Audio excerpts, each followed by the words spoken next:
महाराष्ट्र सरकारनं 100 दिवसाचा रोडमॅप तयार केलेला आहे की 100 दिवसात काय काय कामं करायचे। आता महायुतीच्या आणि भाजपच्या आमदारांकडूनही मुख्यमंत्र्यांना अपेक्षा आहे, अभिप्रेत आहे की त्यांनी आपापल्या मतदारसंघात रोडमॅप तयार करावा।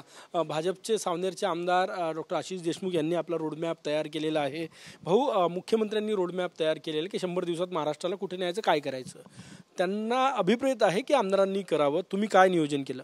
त्याने सन्मान्य देवेंद्रजींना अभिप्रेत असलेला जो उपक्रम आहे तो म्हणून विशेष करून नव्याने निवडून आलेले आमचे सर्व आमदार हे येणाऱ्या नवीन वर्षामध्ये 100 दिवसामध्ये काय काय करता येईल ह्या संदर्भामध्ये माझ्यासारखा आमदारांनी सुरुवात केली आहे। आणि विविध क्षेत्रांमध्ये गुणात्मक परिणामकारक विकासात्मक बदल व्हावा हा त्याच्या मागचा उद्देश आहे। आज आमच्या नागपूरचे असलेले सन्मान्य देवेंद्रजी हे राज्याचे मुख्यमंत्रीपदी आहे, सन्मान्य बावनकुळे साहेब हे महसूल मंत्रीपदी आहे।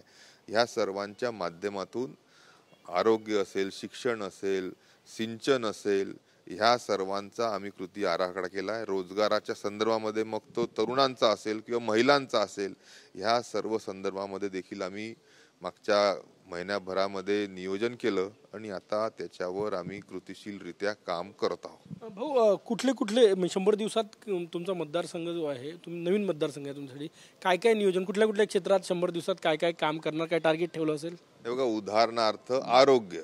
आज प्रत्येकच व्यक्तीला कॅन्सर संभवू शकतो आणि कॅन्सर सारखा दुर्धर आजार झाल्याने त्याची मानसिक व शारीरिक परिस्थिती, त्याच्या कुटुंबावर होणारा आर्थिक भुर्दंड, ह्या सर्वांसाठी पहिले स्क्रीनिंग जर केली तर त्यासाठी आशा वर्कर्सच्या माध्यमातून आम्ही 1 लाखापेक्षा जास्ती घरांमध्ये प्रत्येकच व्यक्तीचं स्क्रीनिंग त्यानिमित्ताने कॅन्सरसाठी करणार आहे। त्याच्यामधून जे संभावित कॅन्सर रुग्ण आहे अशा लोकांना PSC सारख्या ठिकाणी एकत्रित करून त्यांचं मोबाईल व्हॅनच्या माध्यमातून डायग्नोसिस करण्यासाठी मॅमोग्राफी मशीन असेल, ओरल स्क्रीनिंग डिव्हाइसेस असतील, ह्या माध्यमातून स्क्रीनिंग करून ज्यांना कॅन्सर झालेला आहे असा सर्वांना कॅन्सर हॉस्पिटलच्या माध्यमातून त्यांचा उपचार असेल, त्यांच्यावर सर्जरी असेल करण्याचे आम्ही प्रयत्न करतो आहे।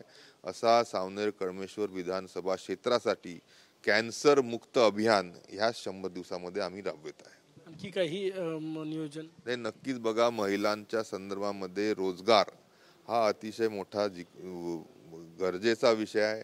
बचत गटाच्या माध्यमातून, नॅशनल रूरल लाईव्हलीहूड मिशनच्या माध्यमातून आमचे प्रयत्न आहे की जे बचत गट आहे ज्यांचे स्वप्ना लखपती बनण्याचे सन्मान्य मोदीजींनी पाहिलं आहे, हा कार्यक्रम यशस्वीरित्या प्रत्येकच गावामध्ये महिलांसाठी आम्ही राबवत आहे। काय वाटतं, सरकारनेही 100 दिवसाचा रोडमॅप तयार केला, आमदारांकडून अभिप्रेत आहे, आमदारांना फायदा होईल त्याचा, मतदारसंघात ऍक्टिव्ह होतील?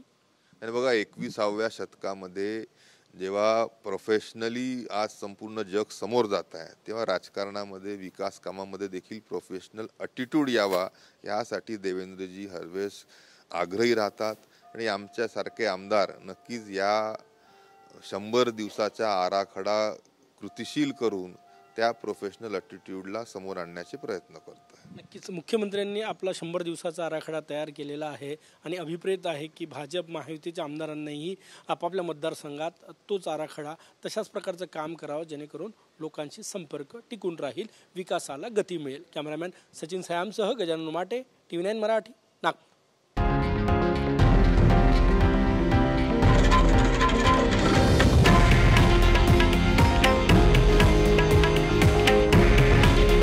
हे आहे देशातील नंबर 1 न्यूज नेटवर्क आणि आपण पाहत आहात TV9 मराठी। काळजी तुमची, हित महाराष्ट्राचं।